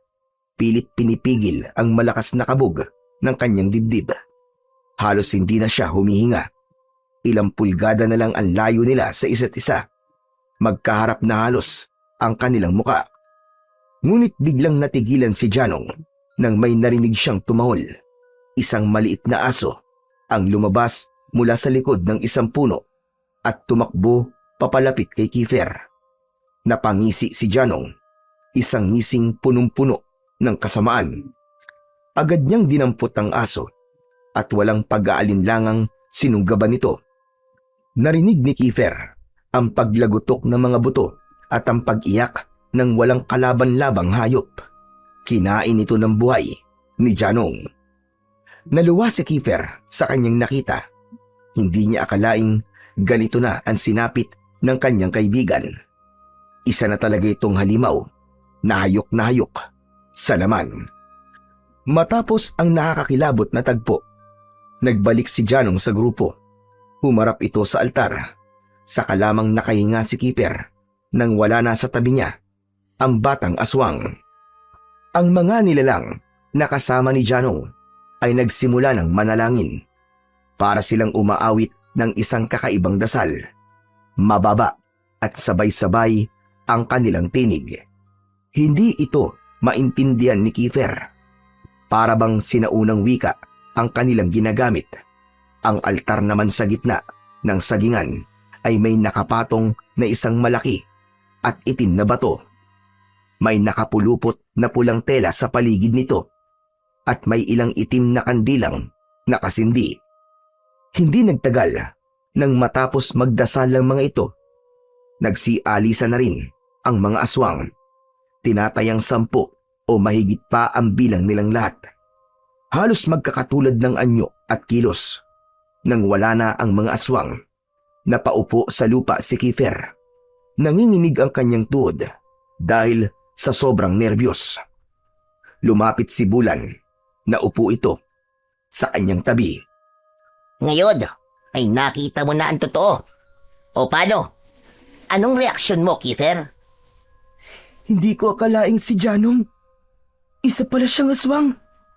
Paano nangyari yun? Matagal ko na siyang kaibigan eh. Hindi ko man lang nahalata. Marami pa tayong dapat na matuklasan, Kiefer. Marami pa tayong bakit na kailangan masagot. Aalamin ko ang punot dulo nito, Bulan. At aalamin ko rin kung bakit nila to ginagawa. Hindi ako titigil hanggat hindi ko alam ang buong katotohanan.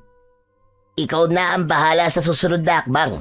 Nandito lang ako para gabayan ka. Kakausapin ko siya bukas. Kailangan ipaliwanag niya sa akin kung anong ginagawa niya. Oops, oops, oops. Wrong move, bata. May alam ka na. Pero kailangan ng tamang panahon at tamang lakas bago mo gawin yan. Marami pa tayong pagdadaanan. Tayong dalawa. Kailangan mo munang maging ganap na tagapangalaga. Ganap? Teka, naguguluhan naman ako. Akala ko ba ako na? Ano ba yan? Nakakalito na. Oo, ikaw na nga. Pero marami ka pa kasing dapat na matutunan. Hindi sapat ang tapang lang. Kailangan mong matutong gumamit ng mga kasangkapan ng isang albularyo. Kailangan mo ring maunawaan ang mga batas ng mundo ng liwanag at dilim. Nakakalito na talaga. Sabi mo, ako na ang bahala sa susunod na akbang. Tapos, kukontrahin mo rin pala. Mag-isip ka kasi ng iba. Di ba pwedeng obserbahan mo muna? Alamin ang kilos nila, ang mga plano nila. Di ba mas maganda yon kaysa sa makipag-usap ka kagad sa isang aswang? Sige na nga, mag-iisip ako. Para kay Lolo to. Gagawin ko ang tama. Tahimik silang umalis ng sagingan. Sa paglalakad nila pabalik, walang imik ang batang si Kiefer. Pagkauwi sa bahay, sinindihan ni Kiefer ang ilaw at naupo sa upuan sa kusina.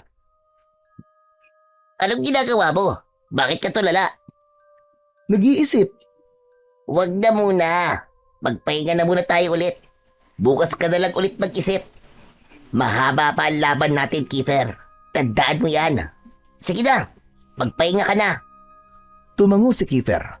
Sa kabila ng takot at pangamba, alam niyang hindi na siya nag-iisa. Nariyan si Bulan at nariyan din ang pulang panyo para sa kanya. Bukas ay panibagong araw na naman at sa araw na yon, magpapatuloy ang kanyang misyon para sa katotohanan at katarungan. Kinabukasan ay maagang ginising ni Bulan si Kiefer. Wala pang araw sa labas. Madilim pa ang paligid nang sumilip ang bata sa bintana. Tahimik pa din ang paligid. Teka, gabi pa. Bakit ka nang gigising? Ano ka ba, Kiefer? Madaling araw na. Oras na para sa iyong pagsasanay. O ano, handa ka na ba? Ha? Ngayon na? As in, ngayon na? Oo naman, ngayon na. Tara na. Teka. Saan tayo pupunta? Ngumiti si Bulan. Tapos ay pumikit at nagdasal.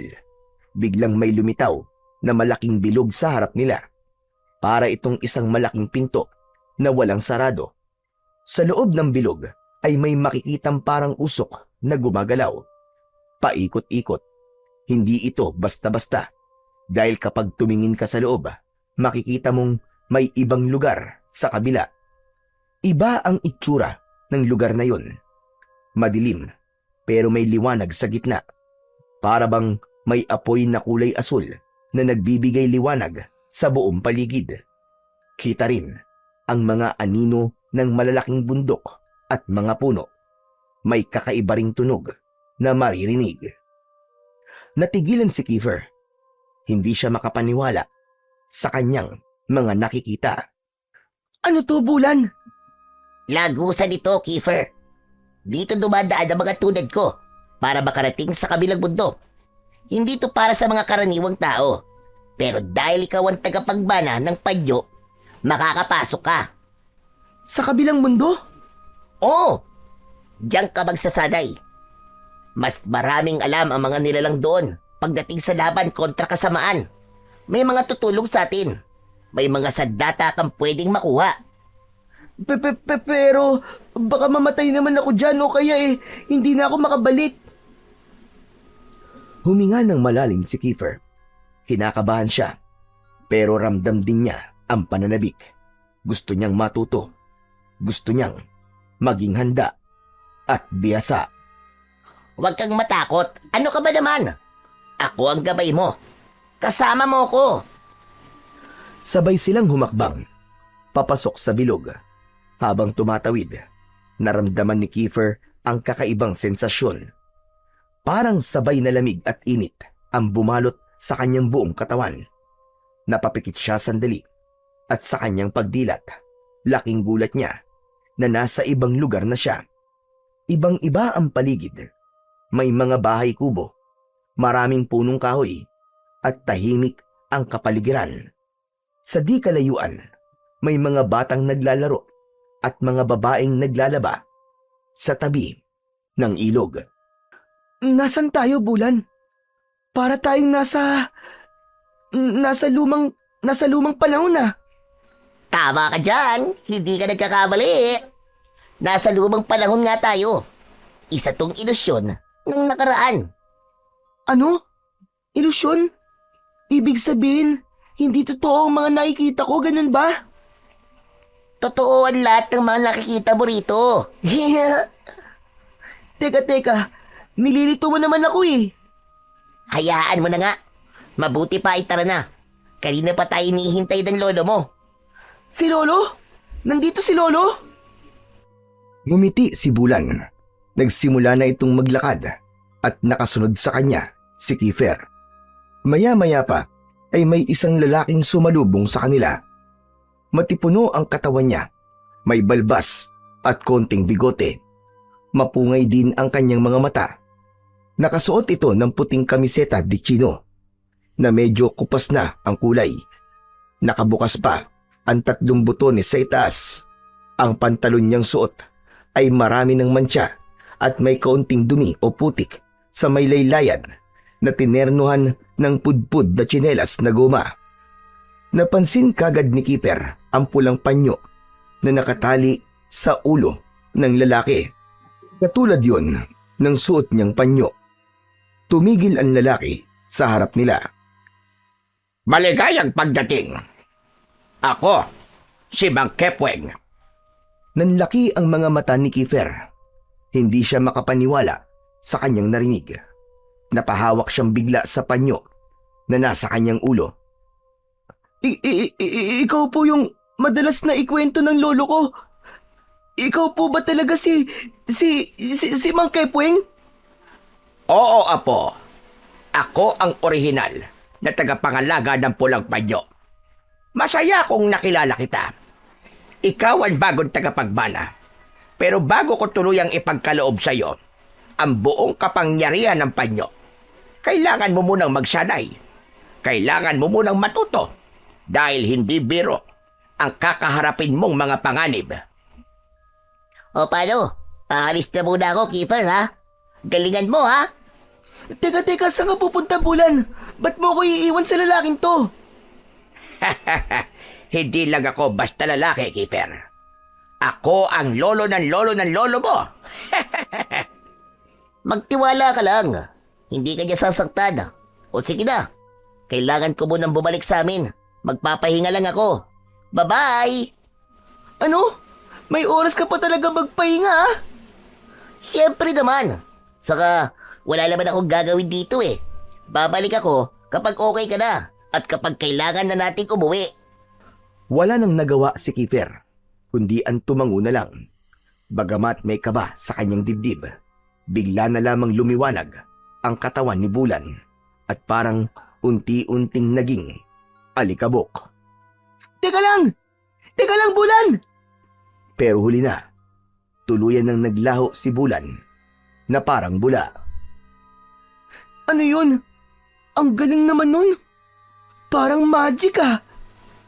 Napatingin siya kay Mang Kepweng na tila aliw na aliw sa naging reaksyon niya. Hindi ka pa ba sanay sa mga ganyan, iho? O ano, tara na. Kailangan na nating simulan ang pagsasanay mo. Halika, sumunod ka sa akin. Dinala siya ni Mang Kepweng sa isang bakanting lote na napapalibutan ng kawayan. Doon niya sinimulan ang kanyang pagsasanay. Ang unang dapat mong matutunan ay ang bilis. Hindi sapat na may anting-anting ka kung mabagal ka namang kumilos. Sa bawat laban, segundo lang ang pagitan ng buhay at kamatayan. Itinuro ni Mang Kepweng ang mga nakasabit na bao ng nyog sa mga kawayan. Kita mo ba ang mga bao na yan? Kailangan mong tamaan ng 5 dyan. Gamit lang itong tirador. Kailangan mong tamaan ng 5 sa loob ng 3 segundo. Ano? 3 segundo? Ang bilis naman nun. Sa paglalagay pa lang ng bato, kulang na ang 3 segundo eh. Subukan mo bago ka magreklamo. Napakamot sa ulo si Kiefer. Hinawakan niya ang tirador. Iniayos ang goma at naglagay ng batong pinulot niya sa tabi. Napalunok siya habang nakatingin sa 5 bao na gusto niyang puntiryahin. Anak ng teteng naman oo. Bahala na. Binatak niya ang tirador hanggang sa pinakawalan niya ang bato. Tumama ito sa 2 bao. Ulitin mo! Paulit-ulit niyang tinira ang mga bao. May mga sablay, pero meron din namang tinatamaan. Hanggang sa 3 bao na ang tinamaan niya, gamit lang ang 1 bato. Oh! Nakita mo yun? 1 tira, 3 kagad. Ang galing ko! 3 lang yon. 5 ang kailangan mong tamaan. Anak ng... Parang napaka-imposible naman kasi talaga nun eh. Hindi yan imposible. Gamitin mo ang utak mo at tamang diskarte. Kalkulahin mo ang bawat galaw. Gamitin mo ang mga mata mo at pakiramdaman para matukoy kung ilan ang dapat unahing tamaan sa 1 tira. Sikaping tamaan ng 3 o 4 tapos isunod mo kagad ang 5. Kung mas komportable ka sa tag-iisa, kailangan sunod-sunod, walang patlang. Ha? Sunod-sunod? Oo, kasi sa tunay na laban, hindi ka bibigyan ng panahon para huminga. Walang time freeze. Kailangan mabilis ka. Tumango ang bata sa sinabi ng kanyang ninuno na si Mang Kepweng. Habang nagpapatuloy ang ensayo, unti-unting nasasanay ang katawan ni Kiefer sa bilis at ang kamay niya ay nasasanay na sa tirador. Hindi man perpekto, ramdam niyang may nagbabago sa kanya. Pawis na siya kakapraktis. Maya-maya lang, bigla siyang napahinto at napaisip. Nakatingin siya sa mga bao. May nakita siyang nakaayos sa iisang linya. Paano ko matatamaan to na sabay-sabay? Subukan ko kayang kunin ang tamang anggulo. Kumuha siya ng isang maliit pero matulis na bato at sinimulang sukatin ng tingin ang distansya ng bawat bao. Pinakiramdaman din niya kung saan direksyon ng hangin. Binanat niya ang goma ng tirador. Tumindig ng tuwid ang bata. Huminga ng malalim. Tapos ay tinutok na niya ang tirador. Pagbitaw niya ng tira, Tumalbog ang bato sa unang bao, dumiretso sa ikalawa, pumalo sa ikatlo, at sa gulat ni Mang Kepweng, tumama rin sa ikaapat at ikalima. 5, isang tira. Hoy! Totoo ba? Natamaan ko yung 5! Ang galing! Ayos ah! Magaling ka nga, bata! Sa totoo lang po, parang hindi nga po ako makapaniwala eh. Pero kakaibang saya po ang nararamdaman ko, Lolo. O siya, halika na sa kubo ko. Magpahinga ka na muna. Mamayang gabi, panibagong hamon naman ang haharapin mo. Sige po, Lolo Kepweng. Mabilis na lumipas ang oras. Gabi na. Tahimik na ang paligid. Ang tanging maririnig ay ang mga huni ng kuliglig at ang mga panggabing ibon. Sa loob ng maliit na kubo, nagsindi ng isang lampara de gas ang lalaki. O paano? Handa ka na ba sa susunod mong pagsasanay? Handa na po, Lolo Kepweng. May kinuha mula sa silid ang matandang lalaki at paglabas nito, may hawak na itong isang kakaibang sibat. Hindi ito karaniwang sibat na yari sa kawayan o bakal. Maitim ang kahoy, makinis at matigas. Sa katawan ng sibat ay may mga nakaukit na simbolo at matalim ang dulo nito. Ito ang sibat na ipinagkaloob sa akin ng aking bantay. Gawa ito mula sa punong kahoy na tinamaan ng kidlat. Ang talim niyan ay pinanday gamit ang buhangin mula sa tuktok ng bulkan. Kaya nitong pumatay ng kahit na anong nilalang. Iniabot niya ito kay Kiefer. Pagkahawak ng bata sa sibat, parang may dumaloy na kakaibang init sa kanyang palad. Uy! Parang may kuryenteng pumasok sa katawan ko. Normal lang yan. Yan ang koneksyon mo sa sibat. Dinala siya ng lalaki sa likod ng kubo nito at doon niya tinuruan ang bata kung paano hawakan ng tama ang sibat na yon. Kung kailan hahawak malapit sa talim at kailan naman sa dulo. Tinuruan din siya kung paano iikot ang katawan para mapabilis ang palo. May mga kombinasyong palo at sundot na kailangang paulit-ulit na gawin. Nung unay naging medyo magulo ang galaw ni Kiefer. Nalalaglag ang sibat sa lupa at kung minsan ay natatapilok kapag siya ay umiikot. Sandali lang. Alam ko na kung paano ka magsasanay gamit ang sandatang yan. Paano po, Lolo Kepweng? Naglakad si Mang Kepweng at agad naman siyang sinundan ni Kiefer. Pumasok sila sa loob ng gubat tapos ay umakyat sa itaas ng isang puno. Ano pong ginagawa natin dito, Lolo Kepweng? Hindi pa man nakakasagot ang lalaki, ay biglang may narinig silang kaluskos. Isang nilalang ang biglang lumitaw mula sa kakawyan. Maitim ang balat nito, mapula ang mga mata, at may mahahaba itong mga kuko. Ano to, Lolo Kepweng? Ito ba yung sinabi mong pagsasanay? Yan na nga. Sige na. Bumaba ka na. At harapin mo na ang aswang na yan. Teka, Lolo Kepweng. Seryoso? Aswang kagad? Wala man lang warm up? Pwede bang dami muna o kaya katawan na lang muna ng saging? Kampante lang ang muka ni Mang Kepweng. Nakaupo ito sa isang sanga habang naghihilot ng paa. Abay sa totoong laban, hindi mo pa pwedeng i-warm up ang aswang apo. Baka maunahan kanyang i-warm down. Naku po, hindi pa ako handa natatakot ako. Kaibigan mo ba yung aswang na yan, Lolo? Di ba training lang naman to? Kunwari lang naman na makikipaglaban ako, di ba? Depende.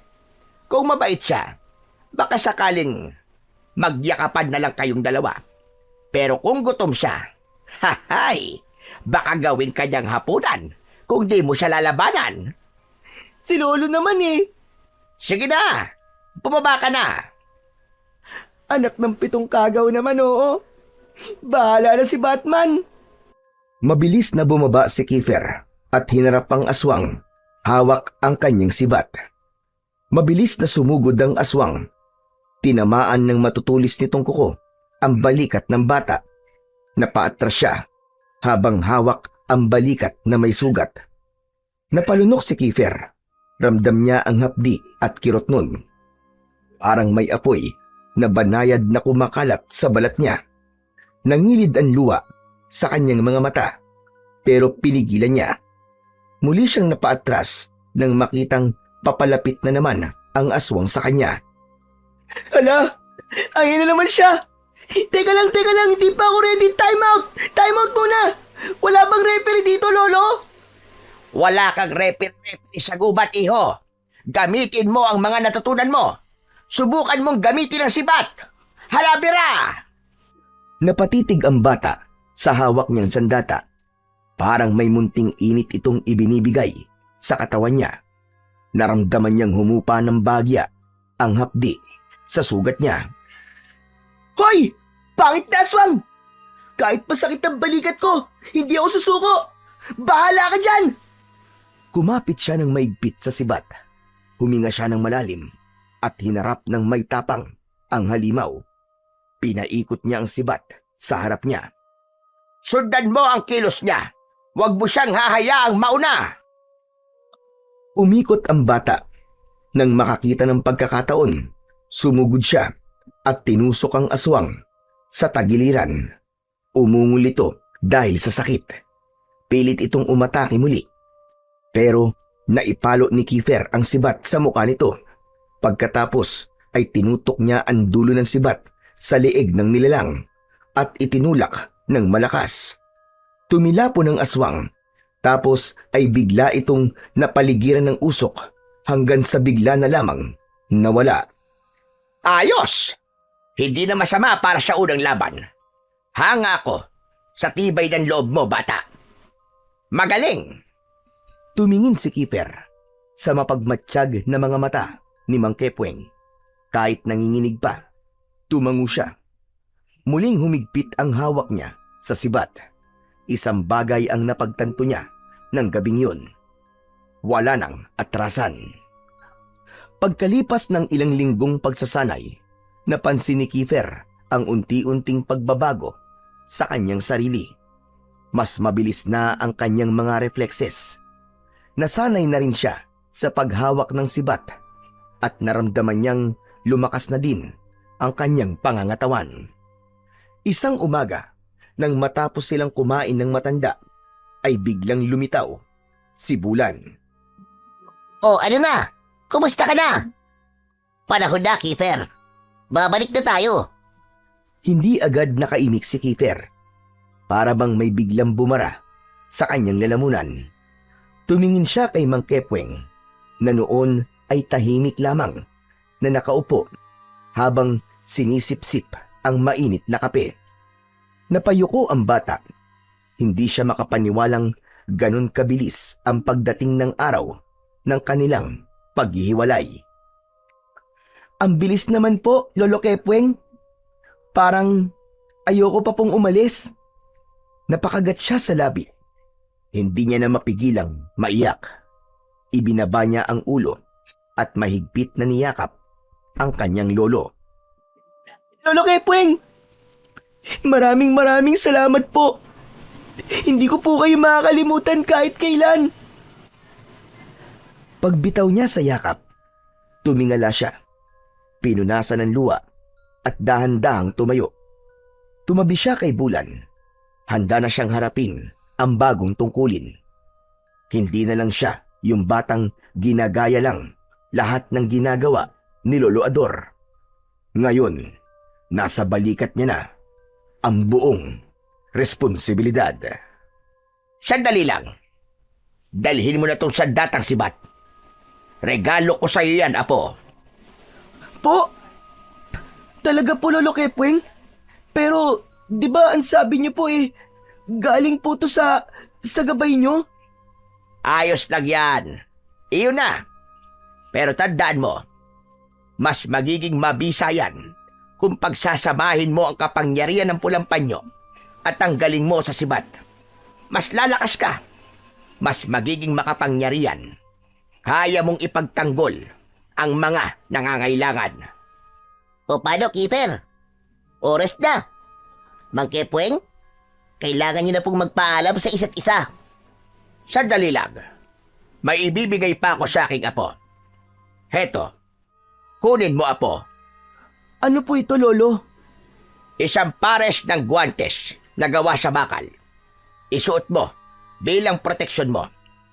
Kapag suot mo yan, para kang may anting-anting na bakal. Magiging sintikas ng bakal ang buo mong katawan. Hindi ka tatabla ng kahit na anong matutulis na bagay. Bakit po kailangan ng ganito karaming armas, Lolo? Akala ko po sapat na po ang pulang panyo para labanan po mga aswang. Dahil iba't ibang klase ng nilalang ang darating pa. Hindi lang mga aswang ang magiging kaaway mo. Darating ang araw na makakaharap mo ang mas matitindi pang nilalang. Sa paglipas ng ilang sandali, biglang tila tumigil ang oras sa pagitan ng magkaibang henerasyon. Sa huling pagkakataon, nagkatitigan silang dalawa, mata sa mata, puso sa puso. Isang liwanag ang bumalot sa kanilang dalawa at sa isang kisap mata, bumukas ang lagusan sa gitna ng kawalan. Napapikit siya sa tindi ng enerhiya. Paalam, apo. Pagbutihan mo. May tiwala ako sa'yo. Sa muling pagmulat ng mga mata ni Kiefer, nasa loob na siya ng kanyang silid. Nakahiga sa banig, nakasuot pa rin sa ulo niya ang pulang panyo at ang guwantes na bakal, at sa kanang kamay niya, hawak niya ang sibat. Dahan-dahan siyang tumayo, nilibot ang kanyang mata sa buong paligid. Hinanap niya ang duwendeng si Bulan. Bulan? Bulan! Nasaan ka na? Bulan! Walang sumagot sa kanya. Walang naroon sa silid maliban sa kanya. Maingat niyang itinabi ang kanyang mga sandata. Tinakpan niya ito ng kumot para hindi makita ng sinuman. Lumabas siya ng kwarto. Sa labas may balkon. Nakita niya ang kanyang lolo Ador. Nakaupo ito sa bangkong kahoy habang humihigop ng kape. Lolo? Napalingon ng matanda. Napakurap ang mga mata nito na parang hindi naniniwala sa kanyang nakikita. Tumayo ito kagad at mabilis na nilapitan ng apo. Mahigpit niya itong niyakap. Diyos ko! Salamat sa Panginoon at gising ka na, apo! Po? Alam mo bang ilang araw na ako nag-aalala sa'yo? Ilang araw ka ng tulog at hindi ka magising. Kahit na anong gawin ko, para kang patay na buhay. Ano ba nangyari sa'yo? Napakunot ang noo ni Kiefer sa narinig. Hindi niya akalaing ganun ang naging epekto ng paglalakbay niya sa kabilang mundo. Mula nang lumabas ako sa kulungan na po, naabutan kitang tulog na tulog. Po? Hindi ko alam, Lolo, pero may nakilala ko Si Bulan po. Sabi niya, siya po ang gabay ko. Dinala niya ako sa nakaraan. Ipinakilala niya po sa akin si Lolo Kepweng. Ano ka mo? Kiefer, ano ba sinasabi mo? Paano mo naman makikilala si Mang Kepweng? Matagal na siyang patay. Ni ako nga, hindi ko siya naabutan. Baka naman na po, panaginip lang yon. Hindi po panaginip yun, Lolo. Totoo po lahat ang nakita ko. Sandali lang, may papakita po ko sa inyo. Mabilis na tumakbo si Kiefer sa kanyang kwarto at kinuha ang mga sandatang ibinigay sa kanya ni Mang Kepweng. Pagbalik niya, ipinakita niya ito sa matanda. Ito po, Lolo. Siya po mismo nagbigay nito sa akin. Sabi niya po, magagamit ko raw po ito sa pakikipaglaban. Sabi niya, ako raw po magpapatuloy ng kanyang tungkulin. Kung ganon, talagang naisali na pala sa'yo ang tungkulin. Opo, Lolo. Handa na po ako. Nagsanay po ako doon at saka... Sandali lang, Keeper.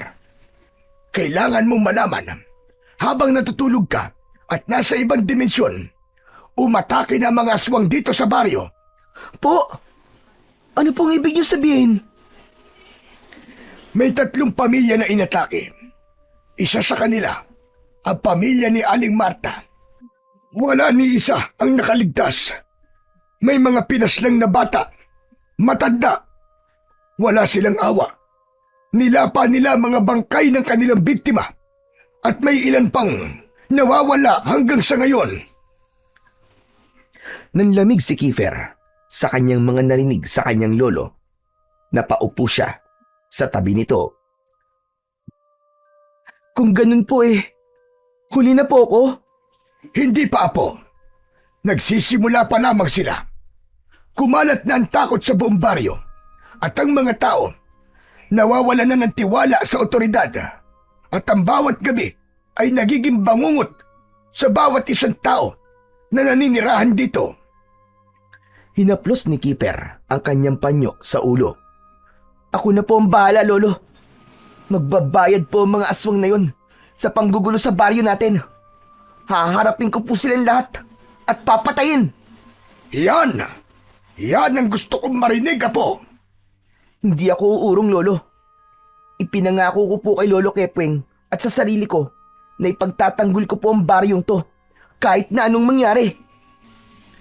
Biglang may dumaan sa harap ng bahay nila. Tumigil sa pag-uusap ang dalawa.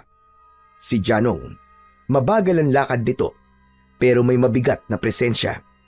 Huminto ito sandali at sinulyapan ang maglolo ng masama. Nagtagpo ang mga mata ni Kiefer at Janong. Sandaling tila tumigil ang mundo. Naramdaman ni Kiefer ang muling pagbangon ng tensyon sa pagitan nilang dalawa. Lalo pat naalala ng bata ang sikreto ng dati niyang kaibigan. Si Janong ba yan? Opo, Lolo. Siya nga po. Nanatiling walang imik si Janong. Nakatingin lang ito, pero hindi nakatakas sa matalas na pakiramdam ni Kiefer ang tila mapanlin lang ng ngiti sa labi nito bago muling naglakad papalayo. Mukhang galit pa rin siya sa akin dahil sa pagkamatay ng kuya niya. Malamang ay nabalitaan niya nang nakalabas na ako sa kulungan kaya sinilip niya ako dito. Wala naman kasi silang ebidensya na makapagtuturong ako nga ang pumatay sa kuya niya. Wala ka naman talagang kasalanan sa pagkamatay ni Kuya Paul. Ang totoo niyan, Lolo, baka siya pa nga ang pumatay sa kuya niya. Ano ka mo? Anong ibig mong sabihin, Apo? Kitang-kita ko, Lolo. Aswang po si Janong. Nakita ko po ang pagbabago niya ng anyo. Kasapi siya sa mga kulto ng aswang dito sa baryo natin. Hindi! Imposibleng si Janong yun, Apo. Bakit naman niya gagawin yun sa kuya niya? Di ba't mahal na mahal niya si Paul? Hindi ko rin po alam, Lolo. Pero malinaw po talaga na aswang si Janong. Nakita mismo ng mga mata ko, Lolo. Kung siya rin ang sumapi sa kuya niya, natitiyak kong wala siyang awa. Malupit siyang aswang at mapusok. Hindi pa rin ako makapaniwala, Apo. Kasi yung anino ng aswang na nakita ko nung sumapi kay Paul, hindi yun katawan ng bata. Isa yung matandang lalaki. Sigurado ko sa nakita ko. Matandang lalaki? May pinaghihinalaan po ba kayo kung sino po yun? Meron. Pero susubukan nating alamin yun mamayang gabi. Handa ka na ba talagang makipaglaban, na po? Opo, Lolo. Handang-handa na po ako. Kinagabihan, tahimik ang buong paligid ng bahay. Halos walang ihip ng hangin. Tila nagbabadya ang isang bagay na hindi karaniwan. Habang naghahanda ang maglolo, may narinig silang mga kaluskos sa labas ng kanilang bakuran. May kumalabog sa itaas ng bubong. May mga umuungol at may parang nagkakalkal ng lupa. Umalingasaw din ang mabahong amoy sa hangin. Kiefer, mukhang hindi na natin sila hahanapin. Sila na mismo nagpunta dito at mukhang tayo ang puntirya nila ngayong gabi. Maingat na sumilip ang dalawa sa labas. Sa liwanag ng buwan, nakita nila ang maraming aswang na nasa kanilang bakuran. Apo, marami pala silang talaga. Tiwala lang po, Lolo. Kaya natin ang mga yan. Tama ka. Sabay tayong lalaban. Biglang umalulong ang mga aswang sa labas ng kanilang bakuran. Senyales na handa na sila sa kanilang pag-atake. Lumabas ang dalawa at hinarap silang lahat. Mabilis na kumilos ang mga aswang. Agad silang sumugod nang makita ang maglolo. Ngunit mas mabilis si Keeper. Sa isang iglap, hinampas niya ng sibat ang unang aswang na nakalapit sa kanila. Ngunit hindi yun basta hampas lang. Malakas yun at sinamahan pa ng lakas na nagmumula sa kapangyarihan ng pulang panyo. Pinagsanib niya ang dalawang kapangyarihan. Sa lakas ng tama, tumilapo ng aswang na parabang binangga ng isang truck. Lumipad ito ilang metro ang layo. Sa kanyang pagbulusok ay nasalpok pa nito ang apat niyang kasamahan. Sabay-sabay silang tumama sa puno. Bagsak ang lima, magkakapatong at halos hindi makagalaw. Keeper, nagawa mo yon? Paano mo nagawa yon? Turo po sa akin ni Lolo Kepeng, Lolo Ador. Ayos ah. Ang galing mo na pala talaga, Apo. Halika na. Tapusin na natin ito ng mabilis. Hinarap ni Kiefer ang mga aswang sa kanan. Samantalang si Lolo Ador naman ay nakipaglaban sa kaliwang bahagi. Maliksi pa rin ito, maski matanda na. Matapang at malakas kahit wala na sa kanya ang anting-anting na pulang panyo. Gamit nito ang isang matalas at mahabang sundang. Hindi pa ako laos. Magbabayad kayong mga hinayupak kayo. Ngunit hindi inaasahan ng maglolo ang pagdating ng iba pang mga aswang. Lumalapit sila na parabang hindi nauubos. Biglang sumugod ang isa sa kanila kay Keeper at kinagat ito sa braso. Ngunit laking gulat ng aswang. Sa halip na mapasama si Keeper, ito pa ang napaatras. Napangiwi ang nilalang habang unti-unting naglalagas ang matatalas nitong mga ngipin. Kala mo hindi ako tatabla ng kagat mo. Pagkasabi nun, ay sinaksak niya ng todo sa tiyan ang aswang. Umungol ito at nangisay sa lupa. Isa-isang bumagsak ang mga aswang. Sa ilang sandaling labanan, isa ang natira. Tumayo ito sa ilalim ng liwanag ng buwan. Nagtama ang mga mata nila ni Keefer. Janong? Janong, ikaw ba yan? Hindi sumagot ang nilalang. Sa halip, dahan-dahan itong nagbago ng anyo. Nawala ang itsura nitong halimaw. Bumalik ang kanyang dating muka na si Janong. Keeper, huwag mo akong patayin. Hindi ko to ginusto.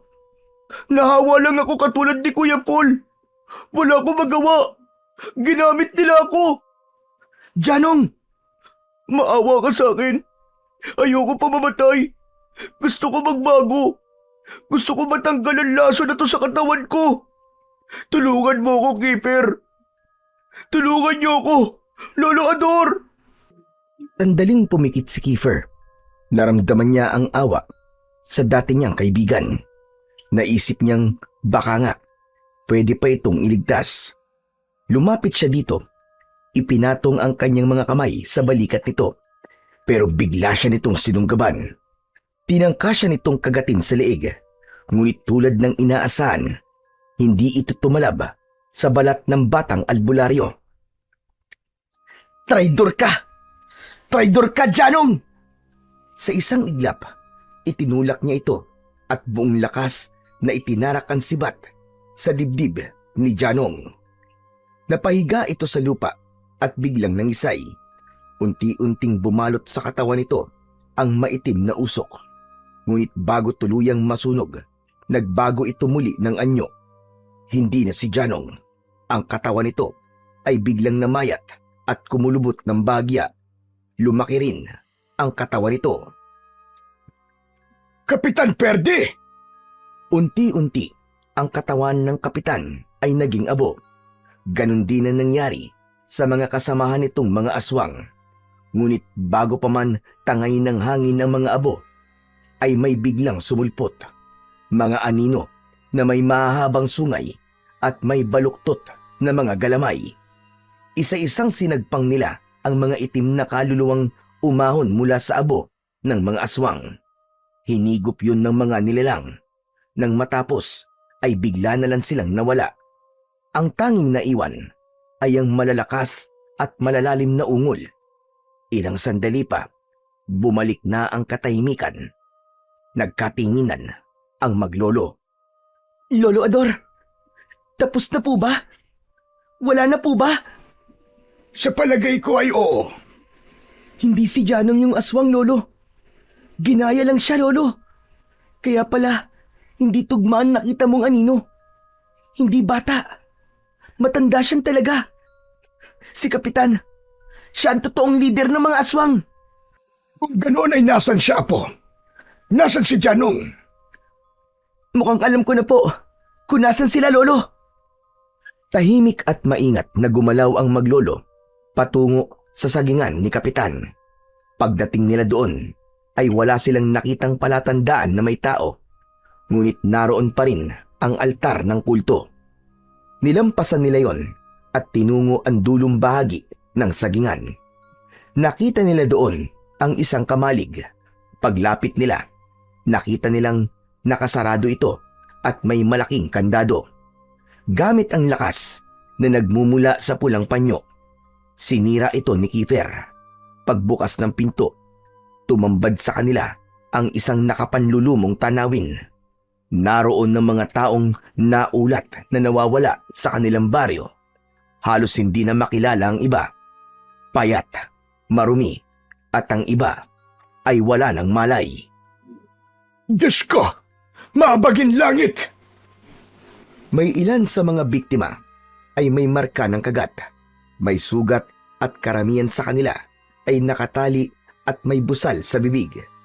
Walang sinayang na sandali ang maglolo. Isa-isa nilang pinakawalan ang mga biyag. At isa sa mga nilapitan ni Kiefer ay ang isang batang payat na halos hindi na makakilos. Janong? Janong, ikaw ba yan? Napaiyak si Kiefer nang makilala ang kaibigan. Si Janong nanginginig, may mataas na lagnat, namumutla at payat na payat. Halos hindi makapagsalita. Kinuha siya kagad ni Lolo Ador at binuhat. Iniuwi nila ito sa kanilang kubo. Makalipas ang ilang araw, sa tulong at gabay ni Lolo Ador at sa kapangyarihang ipinagkaloob ng pulang panyo, nagamot nila ang bata. Siya ang unang naging pasyente ni Kiefer at matagumpay niya itong napagaling. Salamat kundi dahil sa'yo, baka wala na ako ngayon. Wala yun. Magkaibigan tayo eh. Hindi kita pababayaan. Nagyakap silang dalawa. Samantala, unti-unting nanumbalik ang katahimikan at kapayapaan sa baryo. Nawala na ang mga alingasngas at takot tungkol sa mga aswang. Ang mga dating nawawala ay nakabalik na sa kani-kanilang mga tahanan. Dala ang matinding karanasan at ang katotohanan tungkol sa mga nangyari. Sila na mismo nagkwento sa kanilang mga pamilya kung sino ang mga tunay na salarin at kung sino ang mga bayani na nagligtas sa kanila mula sa kadiliman. Si Lolo Ador, sa kabila ng kanyang edad, ay lalong naging masigla. Parang bumalik ang kanyang kabataan. Dala ang bagong pag-asa at panibagong layunin sa buhay. Inampun na rin nila si Janong. Nagsilbi ito bilang kanang kamay ni Kiefer. Nagpatuloy sa kanyang tungkulin si Kiefer sa tulong na din ng kanyang gabay. Mas marami pa siyang natutunan. Bagamat hindi na madalas na nagpapakita sa kanya si Bulan ay naririnig niya pa rin ito sa kanyang utak. Minsan ay napapangiti siya dahil mukhang tulad niya ay nagbago na din ang kaibigan niyang diwending gabay. Mukhang natuto na itong sumunod sa mga patakaran. Si Keeper ay naging kilala hindi lang sa kanilang baryo kundi sa mga kalapit pang lugar. Dumarayo na din siya kung kinakailangan. Habang tumatagal, naging tanyag ang bata sa buong probinsya. Tinagurian siyang batang albularyo, ang tagapagmana ng pulang panyo ni Mang Kepweng, tagapagtanggol ng mga naaapi, tagapuksa ng kadiliman, at kilabot ng mga aswang.